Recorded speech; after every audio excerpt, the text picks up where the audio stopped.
Hello friends, बहुत बहुत स्वागत है आपका मेरे चैनल मिस्टिक में। आशा करता हूँ आप सब मज़े में होंगे। मित्रों, अध्यात्म जिज्ञासु इस बात को अच्छे से जानते होंगे कि कहीं भी अनाचार है, व्यभिचार है, दुर्व्यवस्था है, उसको दैवी सत्ता जो है प्लानिंग करते रहती है कि कैसे इसको मिटा दिया जाए और ईश्वरीय नियम को स्थापित किया जाए। ये एक विजिबल फॉर्म में भी होता है, एक बहुत ही वृहद रूप से भी होता है और छोटे छोटे रूपों में भी, विभिन्न इकाइयों में भी होता है। अभी एक इसका उदाहरण आप ले लीजिए, एंटरटेनमेंट इंडस्ट्री। देखिए, बहुत सारे लोगों के साथ यहाँ पक्षपात होता था। काफ़ी सारे यहाँ सालों से काफ़ी लोग, ये जो फिल्म इंडस्ट्री है, इसको ये ग्लैमरस है, ये ठीक है, यहाँ पे अपना किस्मत बनाने जाते थे। लेकिन मैक्सिमम लोग जो काफ़ी टैलेंटेड होते थे, उनके हाथ में भी वर्षों के स्ट्रगल के बाद असफलता ही आती थी। और हाल में ही अगर आपको याद होगा, हमारे चहेते एक्टर जो है सुशांत सिंह राजपूत, उनको किस तरीक़ा से नेपोटिज्म, फेवरेटिज्म का शिकार बनना पड़ा और इतना बड़ा प्रतिभा आज हमारे बीच नहीं है। तो बहुत सारे कुछ गिने चुने नामचीन जो डायरेक्टर है, प्रोड्यूसर है, उनका बोलबाला रहता था। वो डिक्टेट करते थे, भाई हम प्रोड्यूसर हैं, हम पैसा लगा रहे हैं, हम इसी पर्टिकुलर एक्टर को लेंगे, हमारे सामने घुमा फिरा के हम चाहें या ना चाहें, ये तीनों खान हो गए या लिमिटेड मतलब के गिने चुने कुछ एक्टर जो है उनको पेश किया जाता था। और फैक्ट ये है कि काफ़ी ही meritorious actor already film industry में हैं, लेकिन उनको चांस नहीं दिया जा रहा है और उनका जो मेरिट है ग्रेजुअली ख़त्म हो जाता है। इस दुर्व्यवस्था को जो भी है फिल्म इंडस्ट्री, वैसे अगर सही पूछिए तो बॉलीवुड को होना ही नहीं चाहिए था। ये एक हेल्दी फॉर्म ऑफ एंटरटेनमेंट नहीं है। लाइकवाइज ये सब जितना भी इसके माध्यम से अश्लीलता परोसा जाता है, जबकि अगर इसका एक अच्छा उपयोग किया जाता तो लोगों में बहुत ही एक दृढ़ संस्कार को बलवती किया जा सकता था। हालांकि मैं ये नहीं कहूँगा, बहुत अच्छी मूवीज़ भी बनती हैं देशभक्ति पे, जैसे जेपी दत्ता हमेशा बनाते रहते थे बेचारे। बॉर्डर हो गया, बहुत अच्छी अच्छी मूवीज़ भी आई हैं, परिवार के साथ भी आप देख सकते हैं, वो सब ठीक है। लेकिन मैक्सिमम जो है 99% जो प्रोडक्शन है वो लोगों के दिमाग को विकृति करेगा, दुर्विचार को फॉस्टर करेगा। ये सारा काम बॉलीवुड का है। तो प्रिंसिपली बॉलीवुड को होना ही नहीं चाहिए, लेकिन ये एग्जिस्ट कर रहा है और इसमें संभावना है।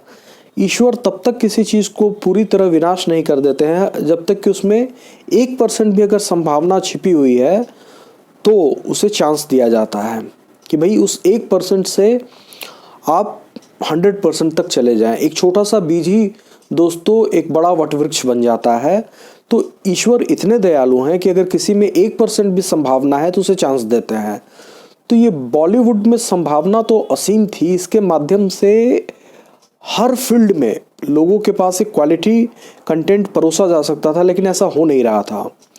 तो एक बहुत ही खुशी की बात है, अब वेब सीरीज़ के माध्यम से आप बेहतर कलाकारों का देख सकते हैं। जैसे अर्जुन रामपाल हो गया, एक गुल पनाग है, लाइकवाइज बहुत ऐसे चेहरे जिसको आप भूल चुके होंगे। और अगर वेब सीरीज़ ये सब नहीं आता तो ये लोग वापस कभी आते भी नहीं, और आते भी तो इतना छोटा रोल होता कि आना ना आना बराबर होता। तो काफ़ी सारे ऐसे लोग हैं जो उम्दा कलाकार आ रहे हैं और इनका काफ़ी सारा अच्छा मूवीज़ है, वेब सीरीज़ है, ये सब अवेलेबल है। वेब सीरीज़ भी इतने इंफॉर्मेटिव और अच्छे अच्छे बन रहे हैं कि मैं क्या बताऊं। और उसको अगर अफोर्डेबिलिटी की बात आप करें, बहुत ही कम पैसे में, बहुत सारे तो फ्री में हैं, बहुत सारे फ्री में हैं, और कुछ के लिए आप बहुत ही कम पैसे देके उसको अफोर्ड कर सकते हैं। तो देखिए, यहाँ पे आध्यात्मिक एक जो जिज्ञासु है वो इस बात को देखेगा कि अब आपके सामने जो जिन अभिनेता को, अभिनेत्री को आप भूल चुके थे, वो सामने आ गए हैं और इतना अच्छा एक्टिंग कर रहे हैं, उम्दा प्रदर्शन, जिसे देख के कोई भी खुश हो जाएगा विदाउट एनी वल्गैरिटी। तो आपके पास ऑप्शन है, और कुछ अगर उसमें एडल्ट कंटेंट भी है तो उसके लिए ठीक है, वो तो हर जगह होता है।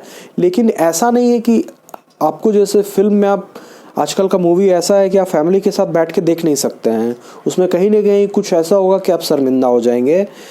वेब सीरीज़ में अगर एडल्ट कंटेंट है तो वो ऐसा लिखा हुआ है, और अगर ऐसा नहीं है तो आप उसको फुल एंजॉय कर सकते हैं। मतलब जो कैटेगरीज उन्होंने डिफाइन किया है उस पर वो स्टिक कर रहे हैं। और सबसे बड़ी बात, ऐसे एक्टर और एक्ट्रेसेस जिनको सप्रेस कर दिया गया था, वापस उनको वेब सीरीज़ मौका दे रहा है। तो दोस्तों, ये यहाँ पे भी आप अध्यात्म का देख सकते हैं, ऐसे जगह पे रोल जहाँ पे कोई होना ज़रूरी भी नहीं है, जो ऑलरेडी जिसको लोग रॉटेन सब जो इसमें काम कर रहे हैं, बड़े बड़े एक्टर एक्ट्रेस जो है, इसको बॉलीवुड को बिल्कुल ही सड़ा हुआ जगह मानते हैं। उनमें से बहुत सारे लोग तो अपने बच्चों को चाहते नहीं हैं कि यहाँ पे वो काम करें, वो दूसरा सेक्टर में उनको भेज देते हैं। तो एक छोटा सा बात मैं आपको बताने वाला था कि अध्यात्म से कोई भी फील्ड अछूता नहीं है। आप एनालाइज कर पाए या ना कर पाए, आपकी बुद्धि कितना तार्किक है वो अलग बात है, लेकिन अध्यात्म से कुछ भी अछूता नहीं है। ये ब्रह्मांड चल रहा है आध्यात्मिक नियमों के अनुसार। कोई भी चीज़ अगर एग्जिस्टेंस में है तो उसके पीछे अध्यात्म है। आशा करता हूँ दोस्तों ये जानकारी आपको पसंद आई होगी। कल मैं फिर एक रोचक वीडियो के साथ आपके सामने प्रस्तुत होऊंगा। तब तक के लिए बहुत बहुत धन्यवाद।